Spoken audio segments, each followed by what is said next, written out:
हे दुख भंजन मारुति नंदन, सुन लो मेरी पुकार। पवन सुत विनती बारंबार, पवन सुत विनती बारंबार।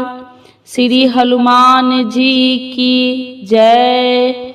आज हम आप लोग को मंगलवार व्रत कथा सुनाने जा रही हूँ। आप लोग ये कथा संपूर्ण सुनिएगा। अगर अच्छा लगे तो प्यारा प्यारा कमेंट करिएगा। एक बार नैमिषारण्य तीर्थ में 80,000 मुनि एकत्र होकर पुराणों के ज्ञाता श्री सूत जी से पूछने लगे, हे महामुने, आपने हमें अनेक पुराणों की कथाएं सुनाई है। अब कृपा करके हमें ऐसा व्रत और कथा बतलाए जिसके करने से संतान की प्राप्ति हो तथा मनुष्य को रोग शोक अग्नि सर्व दुखों आदि का भय दूर हो, क्योंकि कलयुग में सभी जीवों की आयु बहुत कम है। फिर इस पर उन्हें रोग चिंता के कष्ट लगे रहते तो फिर वही श्री हरि के चरणों में अपना ध्यान कैसे लगा सकेंगे। श्री सूत जी बोले, हे मुनियों, आपने लोक कल्याण के लिए बहुत ही उत्तम बात पूछी है। एक बार युधिष्ठिर ने भगवान श्री कृष्ण से लोक कल्याण के लिए यही प्रश्न किया था। भगवान श्री कृष्ण और युधिष्ठिर का संवाद तुम्हारे सामने कहता हूँ, ध्यान देकर सुनो। एक समय पांडवों की सभा में श्री कृष्ण जी बैठे हुए थे। तब युधिष्ठिर ने भगवान श्री कृष्ण से प्रश्न किया कि हे प्रभु नंद नंद गोविंद, आपने मेरे लिए अनेक कथाएं सुनाई है। आज आप कृपा करके ऐसा व्रत या कथा सुनाइए जिसके करने से मनुष्य को रोग चिंता का भय समाप्त हो और उसको पुत्र की प्राप्ति हो। हे प्रभु, बिना पुत्र के जीवन व्यर्थ है। पुत्र के बिना मनुष्य नरकगामी होता है। पुत्र के बिना मनुष्य पितृ ऋण से छुटकारा नहीं पा सकता है और न ही उसका पुनग नामक नरक से उद्धार हो सकता है। अतः पुत्रदायक व्रत बतलाइए। श्री कृष्ण भगवान बोले, हे राजन, मैं एक प्राचीन इतिहास सुनाता हूँ, आप उसे ध्यान पूर्वक सुनो। कुंडलपुर नामक एक नगर था। उसमें नंदा नामक एक ब्राह्मण रहता था। भगवान की कृपा से उसके पास सब कुछ था, फिर भी वह दुखी था। इसका कारण था कि ब्राह्मण की स्त्री सुनदा के कोई संतान न थी। सुनदा पतिव्रता थी, भक्ति पूर्वक श्री हनुमान जी की आराधना करती थी। मंगलवार के दिन व्रत करने के अंत में भोजन बना कर हनुमान जी को भोग लगाने के बाद स्वयं भोजन करती थी। एक बार मंगलवार के दिन ब्राह्मणी गिरिकाइयों में अधिकता के कारण हनुमान जी को भोग न लगा सकी, तो इस पर उसे बहुत दुख हुआ। उसने कुछ भी नहीं खाया और अपने मन में प्रण किया कि अब तो अगले मंगलवार को ही हनुमान जी का भोग लगाकर अन्न जल ग्रहण करूंगी। ब्राह्मणी सुनदा प्रतिदिन भोजन बनाती, श्रद्धा पूर्वक पति को खिलाती, परंतु स्वयं भोजन नहीं करती और मन ही मन श्री हनुमान जी की आराधना करती थी। इसी प्रकार 6 दिन गुजर गए और ब्राह्मणी सुनदा अपने निश्चय के अनुसार भूखी प्यासी निराहार रही। अगले मंगलवार को ब्राह्मणी सुनदा प्रातः काल ही बेहोश होकर गिर पड़ी। ब्राह्मणी सुनदा की इस असीम भक्ति के प्रभाव से श्री हनुमान जी बहुत प्रसन्न हुए और प्रकट होकर बोले, सुनदा, मैं तेरी भक्ति से बहुत प्रसन्न हूँ, तू उठ और वर मांग। सुनदा अपने आराध्य देव श्री हनुमान जी को देखकर आनंद की अधिकता से ही सुनदा अपने आराध्य श्री हनुमान जी को देखकर आश्चर्य से हो गई। इस श्री हनुमान जी के चरणों में गिरकर बोली, हे प्रभु, मेरी कोई संतान नहीं है, कृपा करके मुझे संतान प्राप्ति का आशीर्वाद दे, आपकी अति कृपा होगी। श्री महावीर जी बोले, तेरी इच्छा पूर्ण होगी, तेरे एक कन्या पैदा होगी, उसके अष्टांग प्रतिदिन सोना दिया करेगी। इस प्रकार कहकर श्री महावीर जी अंतर ध्यान हो गए। ब्राह्मणी सुनोदा बहुत हर्षित हुई और सभी समाचार अपने पति से कहा। ब्राह्मण देव कन्या का वरदान सुनकर कुछ दुखी हुए, परंतु सोना मिलने की बात सुनी तो बहुत प्रसन्न हुई। विचार किया कि ऐसी कन्या के साथ मेरी निडरता ही समाप्त हो जाएगी। श्री हनुमान जी की कृपा से वह ब्राह्मणी गर्भवती हुई और 10वें महीने में उसे बहुत ही सुंदर पुत्री प्राप्त हुई। वह बच्ची अपने पिता के घर में ठीक उसी तरह से बढ़ने लगी जिस प्रकार शुक्ल पक्ष का चंद्रमा बढ़ता है। 10वें दिन में ब्राह्मण ने उस बालिका का नामकरण संस्कार करवाया।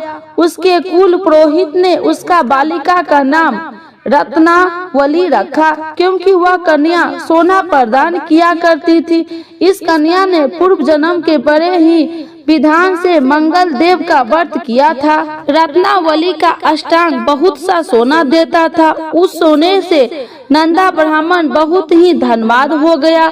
अब ब्राह्मणी भी बहुत अभिमान करने लगी थी। समय बीतता रहा। वो अब रत्नावली 10 वर्ष की हो चुकी थी। एक दिन जब नंदा ब्राह्मण प्रसन्न चित्त था, तब सुनोदा ने अपने पति से कहा, मेरी पुत्री रत्नावली विवाह के योग्य हो गई है, अतः आप कोई सुंदर तथा योग्य वर देकर इसका विवाह करा दे। यह सुन ब्राह्मण बोले, अभी तो रत्नावली बहुत छोटी है। तब ब्राह्मणी बोली, शास्त्रों की ज्ञाता है कि कन्या 8वें वर्ष में गौरी, 9वें वर्ष में रोहिणी, 10वें वर्ष में कन्या इसके पश्चात रजस्वला हो जाती है। गौरी दान से पाताल लोक की प्राप्ति होती है, रोहिणी दान से वैकुंठ लोक की प्राप्ति होती है, कन्या के दान से इंद्र लोक में सुख की प्राप्ति होती है। अगर हे पतिदेव रजस्वला का दान किया जाता है तो घोर नरक की प्राप्ति होती है। इस पर ब्राह्मण बोले, अभी तो रत्नावली मात्र 10 ही वर्ष की है और मैंने तो 16-16 साल की कन्याओं को विवाह कराए हैं, अभी जल्दी क्या है। तब ब्राह्मणी सुनोदा बोली, आपको तो लोभ अधिक हो गया है। शास्त्रों में कहा गया है कि माता पिता और बड़ा भाई रजस्वला कन्या को देखते हैं तो वह अवश्य नरकगामी होते हैं। तब ब्राह्मण बोला, अच्छी बात है, कल मैं अवश्य ही योग्य वर की तलाश में अपना दूत भेजूंगा। दूसरे दिन ब्राह्मण ने अपने दूत को बुलाया और यज्ञ आदि की, जैसी सुंदर मेरी कन्या है वैसे ही सुंदर वर उसके लिए तलाश करो। दूत ने अपने स्वामी की आज्ञा पाकर निकल पड़ा। परंपराई नगर में उसने एक सुंदर लड़के को देखा। यह बालक एक ब्राह्मण परिवार का बहुत ही गुणवान पुत्र था। इसका नाम रामेश्वर था। दूत ने इस सुंदर व गुणवान ब्राह्मण पुत्र के बारे में अपने स्वामी को पूर्ण विवरण किया। ब्राह्मण नंदा को भी रामेश्वर अच्छा लगा और फिर शुभ मुहूर्त में विधि पूर्वक कन्या का ध्यान देकर ब्राह्मणी संतुष्ट हुए। परंतु ब्राह्मण के मन में तो लोभ समाया हुआ था। उसने कन्या दान तो कर दिया था, वह बहुत हित भी किया था। उसने विचार किया कि रत्नावली तो अब चली जाएगी और मुझे इससे जो सोना मिलता था वह अब मिलेगा नहीं। मेरे पास जो धन था कुछ तो इसके विवाह में खर्च हो गया और जो शेष बचा है वो भी कुछ दिनों के पश्चात समाप्त हो जाएगा। मैंने तो इसका विवाह करने बहुत बड़ी भूल कर दी है। अब कोई ऐसा उपाय ही रत्नावली मेरे घर में ही बनी रहे, अपनी ससुराल न जावे। लोभ रूपी राक्षस ब्राह्मण ने मस्तिष्क पर छता जा रहा था। रात भर अपनी सैया पर बेचैनी से करवटे बदलते बदलते उसने एक बहुत ही क्रूर निर्णय किया। उसने विचार किया कि जब रत्नावली को लेकर उसका पति रामेश्वर अपने घर के लिए जाएगा तो वह मार्ग में ही छिपकर रामेश्वर का वध कर देगा और अपनी लड़की को अपने घर लावेगा, जिससे नियमित रूप से उसे सोना भी मिलता रहेगा और समाज का कोई मनुष्य उसे दोष भी नहीं दे सकेगा। प्रातः काल हुआ। नंदा और सुनंदा ने अपनी जमाई तथा लड़की को बहुत सारा धन देकर विदा किया। रामेश्वर अपनी पत्नी रत्नावली को लेकर ससुराल अपने घर की तरफ चल दिया। ब्राह्मण नंदा महालोभी के वशीभूत में हो अपनी मति खो चुका था। पापी पुण्य को उसे विचार न रहा था। अपने भयानक व क्रूर निर्णय से कार्य रूप देने के लिए अपने दूत को मार्ग में अपने जमाई का वध करने के लिए भेज दिया, ताकि रत्नावली से प्राप्त होने वाला सोना उसे हमेशा मिलता रहे और वो कभी निर्दय न हो। ब्राह्मण ने दूत ने अपने स्वामी की आज्ञा का पालन करते हुए उसने जमाई रामेश्वर का मार्ग में ही वध कर दिया। समाचार प्राप्त कर ब्राह्मण नंदा मार्ग में पहुंचा तो रुद्र करती हुई अपनी पुत्री रत्नावली से बोली, हे पुत्री, मार्ग में लुटेरे ने तेरे पति का वध कर दिया। भगवान की इच्छा के आगे किसी का कोई वश नहीं चलता है।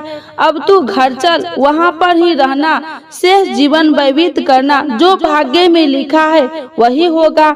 अपने पति की अकाल मृत्यु से रत्नावली बहुत दुखी हुई। क्रंदन व रुदन करते हुए अपने पिता से बोली, हे पिताजी, इस संसार में जिस स्त्री का पति नहीं है उसका जीवन व्यर्थ है। मैं अपने पति के साथ ही अपने शरीर को जला दूंगी और सती होकर अपने इस जन्म को माता पिता के नाम तथा सास ससुर के यश को सार्थक करूंगी। ब्राह्मण नंदा अपनी पुत्री रत्नावली के वचनों को सुनकर बहुत दुखी हुआ। विचार करने लगा, मैंने व्यर्थ ही जमाई का वध का पाप अपने सिर लिया। रत्नावली को उसके पीछे अपने प्राण तक देने की तैयार है। मेरा तो दोनों तरफ से मरण हो गया। धन तो अब मिलेगा नहीं। जमाई वध के पाप के फल स्वरूप यम यातना भी भुगतनी पड़ेगी। यह सोचकर वह बहुत खिन्न हुआ। रामेश्वर की चिता बनाई गई। रत्नावली सती होने की इच्छा से अपने पति का सिर अपनी गोद में रखकर चिता में बैठ गई। जैसे ही रामेश्वर की चिता को अग्नि लगाई गई, वैसे ही प्रसन्न होकर मंगल देव वहाँ प्रकट हुए और बोले, हे रत्नावली, मैं तेरी पति भक्ति से बहुत प्रसन्न हूँ, तू वर मांग। रत्नावली ने अपने पति का जीवन दान मांगा। तब मंगल देव बोले, रत्नावली, तेरा पति अजर अमर है, यह महाविद्वान भी होगा और इसके अतिरिक्त तेरी जो इच्छा हो वर मांग से। तब रत्नावली बोले, हे ग्रहों के स्वामी, यदि आप मुझ पर प्रसन्न हो तो मुझे यह वरदान दीजिए कि जो भी मनुष्य मंगलवार के दिन प्रातः काल लाल पुष्प लाल चंदन से पूजा करके आपका स्मरण करे, उसको रोग व्याधि न हो, सर्व जनों में कभी वियोग न हो, सर्प अग्नि तथा शत्रुओं का भय न रहे। जो स्त्री मंगलवार का व्रत करे वह कभी विधवा न हो। मंगल देवता तथा अस्तु कहकर अंतर ध्यान हो गए। रामेश्वर मंगल देव की कृपा से जीवित हो उठा। रत्नावली अपने पति को पुनः प्राप्त कर बहुत प्रसन्न हुई और मंगल देव का व्रत करके मंगलवार को करने व्रतराज और मंगल देव की कृपा से इस लोक में सुख यशवर को भोगते हुए अंत में अपने पति के साथ स्वर्ग लोक गई।